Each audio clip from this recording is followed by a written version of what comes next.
Think about the last time you were bored. Maybe at a waiting room, maybe in a lecture. You pulled out your phone within seconds. But here's a question nobody asks. What did humans do before phones, before TV, before books, before language even?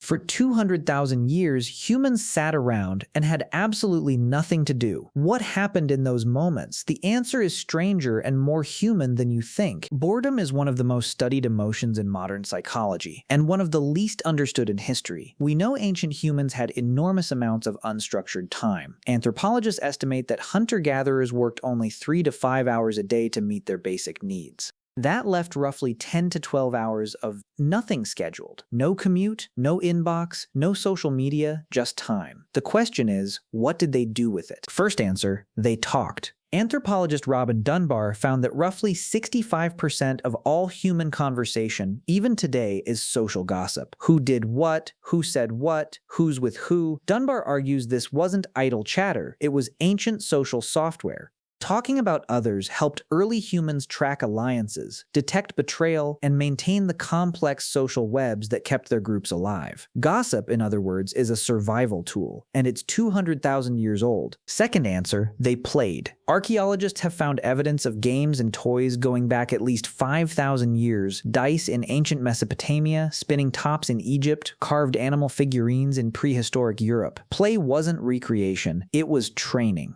Children playing predator and prey rehearsed hunting. Adults playing strategy games rehearsed resource negotiation. Play was boredom's most productive solution, and it shaped the human brain's capacity for creativity, planning, and risk assessment. Third answer, they made things. The oldest known art is at least 45,000 years old. Handprints, animals, geometric shapes carved or painted onto cave walls across Indonesia, Europe, and Africa. Here's what's remarkable. These paintings were made in the deep interior of caves. Completely dark, no natural light. Someone carried fire, crouched in a narrow passage, and made something beautiful with no audience. That is boredom channeled into something permanent. That impulse is still running in you right now.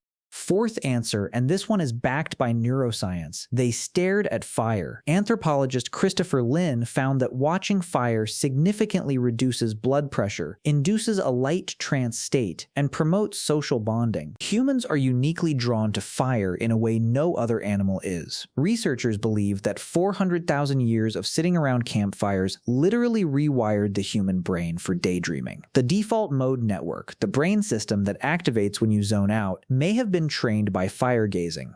Your brain's idle mode was built by ancient boredom. And finally, they told stories. Every known human culture, in every era, in every geography, tells stories. Myths, legends, explanations for the stars, the seasons, death, and birth. Cognitive scientist Mark Turner argues that storytelling is not a cultural product. It is the fundamental operation of the human mind. Ancient humans didn't tell stories because they were bored. They invented narrative to make sense of boredom itself, to answer why are we here, what should we do, what happens next. Every novel, every film, every YouTube video you have ever watched is a direct descendant of someone sitting in the dark with nothing to do, making something up. Boredom didn't slow ancient humans down, it built the minds that built everything else. Here's one most people don't expect. They groomed each other. And not just for hygiene. Primatologist Robin Dunbar, the same researcher who studied gossip, found that physical grooming in primates releases endorphins. It's a biological bonding system. Early humans inherited this directly. Picking through someone's hair wasn't a chore, it was an act of trust, intimacy, and social maintenance. Researchers believe that as human groups got larger, grooming became impractical for maintaining all relationships at once, so we upgraded. We replaced physical touch with something that could reach many people simultaneously. We replaced grooming with language. Every conversation you have is, on some level, a grooming session. Last one, and this one changes everything, they experimented. Archaeologists have found early tools showing trial and error refinement across thousands of years, slightly different flint angles, new ways to attach handles, modified spear weights. None of these improvements were urgent. The old tools worked fine, but someone, with time to spare, tried something different, Boredom, it turns out, is the engine of innovation. Every technology humans have ever built, fire, wheels, agriculture, the internet, began as someone with unscheduled time asking, what if I tried it this way? Idle hands didn't cause trouble. They caused civilization. So what did ancient humans do when they were bored? They gossiped and built social networks. They played and trained their minds. They painted and discovered creativity. They stared at fire and invented daydreaming. They told stories and created meaning.